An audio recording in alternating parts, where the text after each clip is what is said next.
तो भाई मेरी टीम के सारे लोग गए हुए हैं टूर पे, गुजरात भ्रमण पे। बड़े बच्चे 6, 7, 8 के और सारे टीचर्स। वैसे मेरे साथ धीरज सर हैं लेकिन ये मैं अकेला ही कर रहा हूँ। तो ये स्टैंड पे तो मैंने लगा दिया। अब देखते हैं कैसे कैसे चलता है। मुझे पूरा पता नहीं चला अभी इसके बारे में, और अपलोड करने में और उसका नाम लिखने में मुझे बहुत प्रॉब्लम हो रही है। तो मैं सुबह से 10-12 बार ये वीडियोस बना के और डिलीट भी कर चुका हूँ, क्योंकि वो ठीक से हो नहीं पाए अपलोड। तो अब देखते हैं क्या होता है। तो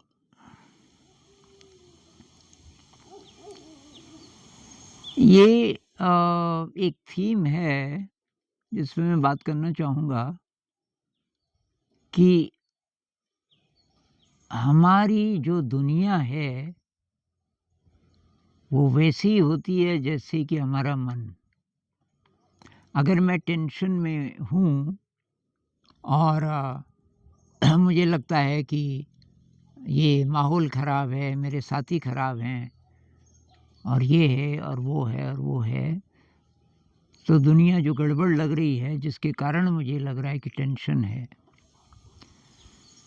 तो ये भी हो सकता है कि वो गड़बड़ मुझे दिख रही है, क्या पता ऐसा ना हो।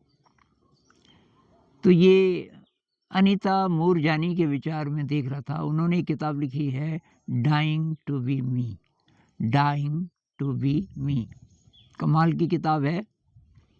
तो उस किताब में से कुछ चीज़ें मैं देख रहा था, और वो कहती है कि जब मैं अपसेट होती हूँ या एंग्ज़ायटी है, कोई भी प्रॉब्लम है, तो मैं बैठ जाती हूँ और एकदम साइलेंस में, मतलब ध्यान में बैठती होगी, और थोड़ा नेचर में थोड़ा वॉक करती हूँ, और कोई बहुत अपने मनपसंद का इंस्ट्रूमेंटल जैसे म्यूज़िक वगैरह सुनती हूँ, और प्रॉब्लम ही गायब हो जाती है।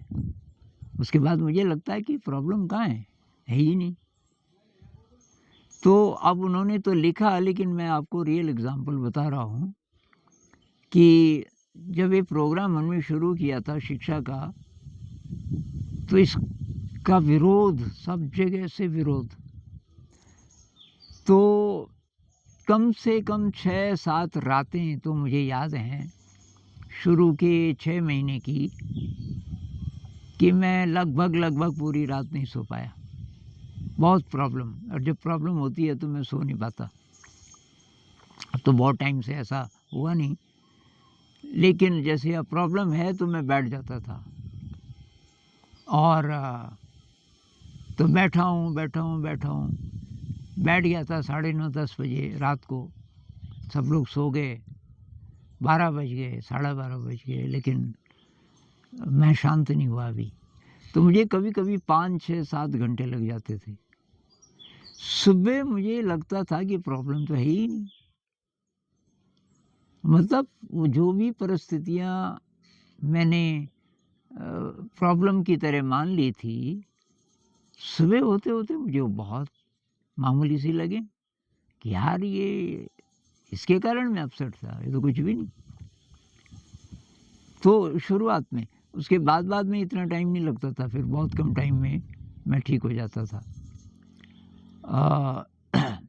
अभी ऐसा तब होता है जैसे शरीर ठीक नहीं है मेरा, शरीर में कोई प्रॉब्लम है। तो अभी कुछ दिन पहले, करीब 15-20 दिन पहले की बात है, मेरा ये वाला जो बाजू है, बायां बाजू, तो अब ये फ़िल्म में आपको उल्टा दिख रहा होगा, क्योंकि मैंने ये अपनी तरफ किया हुआ है इसका स्क्रीन। पर ये जो बायां बाजू है, ये मैं ऊपर ही ना उठा पाऊँ। इसमें ठंड घुस गई मेरे ख़्याल से। मैं कुछ काम कर रहा था और सुबह बहुत ठंड थी। तो 4-5 दिन हो गए, 4-5 दिन तक बहुत ज़्यादा प्रॉब्लम। फिर मुझे ख़्याल आया कि अगर मैं इस पे फ़ोकस करूँ पूरी एनर्जी, तो देखते हैं क्या होता है।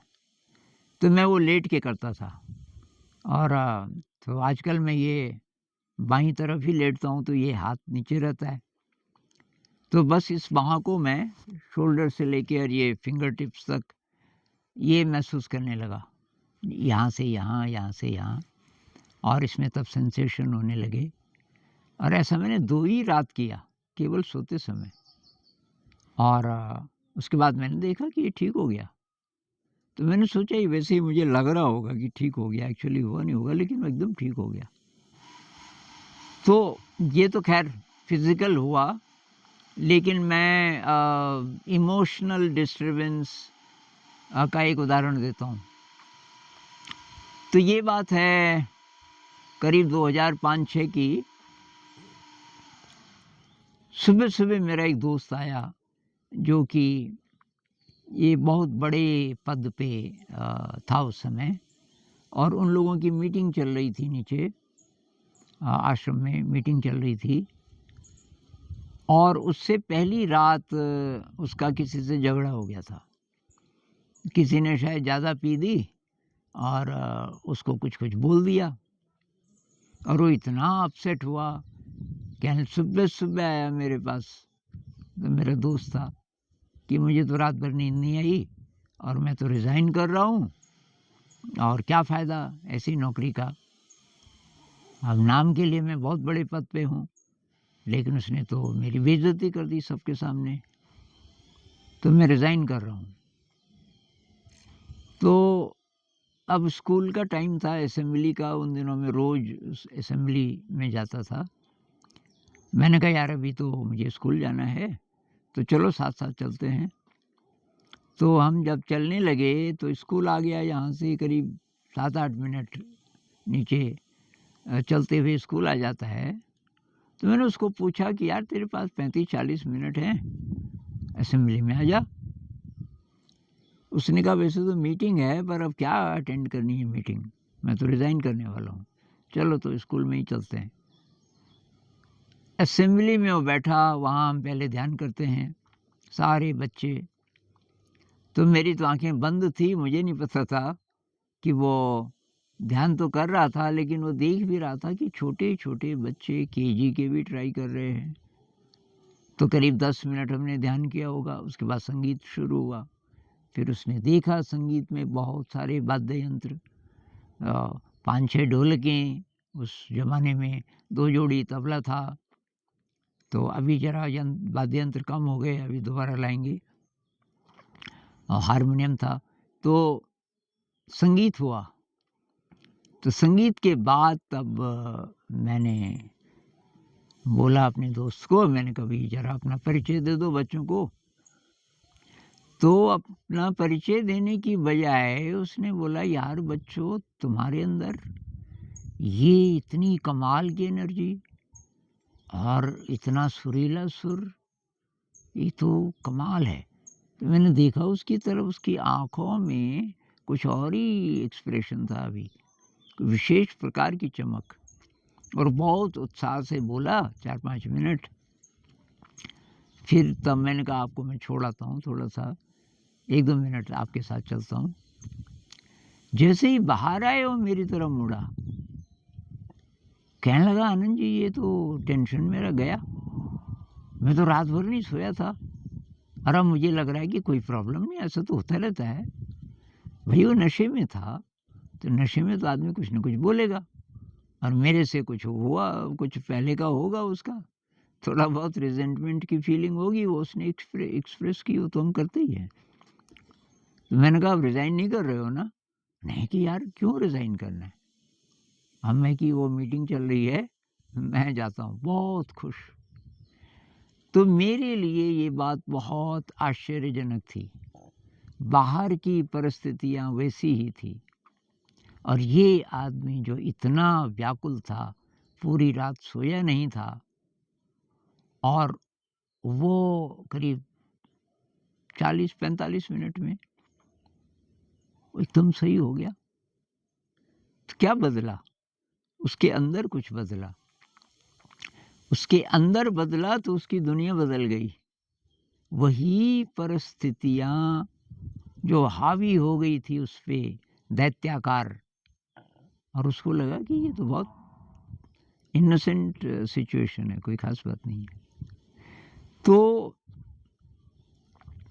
अब इसको आप अपनी ज़िंदगी पे लागू करें, तो बहुत सारे घरों में जो टेंशन है ना कि ये है जी, ये है जी, ये है जी, ये है, उसका एक बहुत बड़ा कारण हम भी हैं।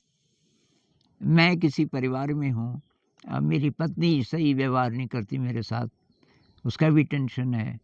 माँ अलग है, वो भी सही व्यवहार नहीं करती। मैं दिन भर ऑफ़िस में या फैक्ट्री में परेशान रहता हूँ। काम में मेरी मेरी रुचि नहीं है क्योंकि वो काम बोरिंग लगता है। मैं थका-हारा घर आता हूँ, तो यहाँ का वातावरण बहुत ज़्यादा गड़बड़, मैं क्या करूँ? तो ये जो भी आपकी परिस्थितियाँ हैं, उसमें भई आपका भी योगदान है, क्योंकि आपका मन शांत नहीं है। तो आप ये ट्राई करो कि आप अपने मन को शांत कर दो एकदम से, और तब देखो वही परिस्थितियाँ वैसी ही हैं कि अभी आपको मैनेजेबल लग रही हैं, कि उतना मुश्किल नहीं है। ये हर जगह ये सिद्धांत है।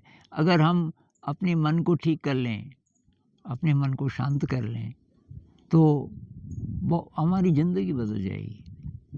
बुद्ध कहते हैं ना, मनो पुब्बंगमा धम्मा मनो सेठा मनोमया, मन ही श्रेष्ठ है और हमारी ज़िंदगी मनोमय है। हमारा संसार मनोमय है, जैसा मन है हमारा वैसी हम दुनिया देखते हैं अपने चारों तरफ। बहुत हद तक ये बात सच है, और अब इस पे डिपेंड करता है कि आपकी एनर्जी कितनी हाई हो सकती है। कोई लोग बुद्ध जैसे हैं जिन पे कोई फ़र्क ही नहीं पड़ता, कुछ भी हो जाए। वो कहानी है ना कि बुद्ध प्रवचन कर रहे थे और एक बहुत खतरनाक आदमी आया। अब उसकी हालत देख के सबने रोकना चाहा कि भाई तू सीधे नहीं जा सकता भगवान बुद्ध के पास, लेकिन उसने सबको धक्का दे के और चला गया और काँपने लगा गुस्से से, बुद्ध के सामने खड़ा होके, और उनके मुँह पे थूक के चला गया। तो जो बहुत पुराने मंक्स थे उनको भी गुस्सा आ गया, लेकिन बुद्ध ने कोई रिएक्शन नहीं की। तो उन्होंने एक कपड़ा निकाला और आराम से अपना वो साफ़ किया, मुँह साफ़ किया, और नहीं, वो आदमी अभी वहीं था, वो इंतज़ार कर रहा था कि देखते हैं बुद्ध क्या बोलते हैं। तो उन्होंने साफ़ किया और उसकी तरफ देखा बहुत शांत भाव से, और बोला कि आपको कुछ और बोलना है? अब वो गुस्से से चला गया। वही आदमी अगले दिन फिर आया रोता हुआ, रोता हुआ आया, रोता हुआ आया, और बुद्ध के पैरों में गिर गया। बहुत आंसू, काँप रहा इस बार, लेकिन इस बार उसको दुःख था बहुत ज़्यादा। फिर बुद्ध ने उसको बिठाया और पूछा, कुछ और कहना है? और वो रोते-रोते चला गया। तो आनंद, वो बुद्ध के साथ रहते थे, तो आनंद ने बोला कि कल भी आपने उसको पूछा कुछ और बोलना है, अब बोल कहाँ रहा था वो? आज भी आपने बोला कुछ और बोलना है। बुद्ध ने कहा भाई बोला उसने, शब्दों में नहीं बोला। उसका जो इमोशन था, पहले दिन इतना खतरनाक इमोशन था कि शब्द नहीं मिले, उसको थूकना पड़ा अपनी बात बोलने के लिए। वही था उसका कम्युनिकेशन। दूसरे दिन वो इतना ज़्यादा पिघला हुआ था कि वो रोता रहा, वो उसकी भाषा थी। बात ये है कि बुद्ध कैसे चुप रह गए, उनको कुछ नहीं हुआ। तो ये तो बात है बहुत हाइट पे कोई पहुंच जाए, लेकिन आम ज़िंदगी में हम आम लोग काफ़ी हद तक इसका इस्तेमाल कर सकते हैं कि अपने को चेक करें। कोई भी परिस्थिति है, कई लोगों के ऐसे भी कमेंट्स आते हैं कि भई ये घर से भागने का मन करता है, यहाँ ये नहीं है, ये नहीं है। होगा, गड़बड़ तो होगा, लेकिन पहले अपने मन को चेक कीजिए कि क्या इसमें मेरे भी मन का योगदान है। अगर मैं एकदम शांत हो जाऊँ, तो क्या उसका असर पड़ेगा? क्या मुझे फिर भी ये परिस्थितियाँ इतनी ज़्यादा खतरनाक लगेंगी? तो इसके लिए मेडिटेशन है। आप ध्यान का अभ्यास कीजिए और क्षमा भाव का अभ्यास कीजिए कि भई जितने प्रकार के प्राणी हैं ना, उतने प्रकार की उनकी बोलियाँ हैं। तो मनुष्य और मनुष्य में बहुत फ़र्क है, सब एक जैसे नहीं है। एक हक्सली है, एक बहुत बड़ा ये संत भी है वो, अभी तो डेथ हो गई बहुत साल पहले। जे कृष्णमूर्ति जी के साथ भी दोस्ती थी उनकी, हक्सली। तो उन्होंने बोला एक इंसान और दूसरे इंसान में इतना फ़र्क हो सकता है जितना कि एक पेड़ और एक मछली में। तो सब बराबर नहीं है, कोई डेमोक्रेसी नहीं है यहाँ। रोटी कपड़ा मकान के बेसिस पे तो डेमोक्रेसी है, हम सबको चाहिए वो। लेकिन जैसे ही हम अंदर की दुनिया की तरफ जाते हैं, ये जो मन की दुनिया है, वहाँ बहुत फ़र्क है, बहुत फ़र्क है। हर इंसान एक अलग प्राणी है समझ लो, और उसकी भाषा अलग है, उसका व्यवहार अलग है। तो जिस तरीके से हम और जानवरों को टॉलरेट करते हैं, उनकी जो बोली है उसको हम बुरा नहीं मानते, पचा लेते हैं। आप गुज़र रहे हैं कहीं से, कोई कुत्ता भौंक रहा है, कुत्ता बंधा है, किसी के घर में आपको देख के भौंक रहा है, हम बुरा नहीं मानते, उसका स्वभाव है भई, वो भौंकेगा ही। ऐसे ही सारे जानवर हैं। तो अब मैं ये नहीं कह रहा हूँ कि आप उनको ये बोलो कि ये थोड़ा-सा घटिया स्तर के इंसान हैं, ये नहीं। लेकिन सबका एनर्जी लेवल अलग-अलग है और उनको स्पेस देना पड़ेगा हमें। अपनी जगह वो एकदम सही हैं। वो जो बोल रहे हैं, उनके दृष्टिकोण से वही ठीक है। लेकिन हम पर क्या असर पड़ रहा है? तो हम पे जो असर पड़ रहा है, उसके कारण हम बोल रहे हैं ना कि ये ठीक नहीं, ये ठीक नहीं।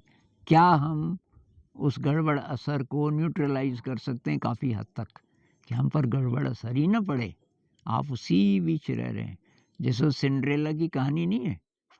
वो सिंड्रेला है और उसकी 2 बहनें हैं, सौतेली बहनें और चाची है, और तीनों बहुत गड़बड़ व्यवहार करते हैं उसके साथ। वो लेकिन वो हमेशा खुश रहती है।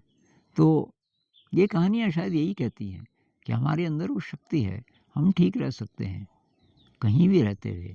इसकी कोशिश करनी है जहाँ तक हो सके।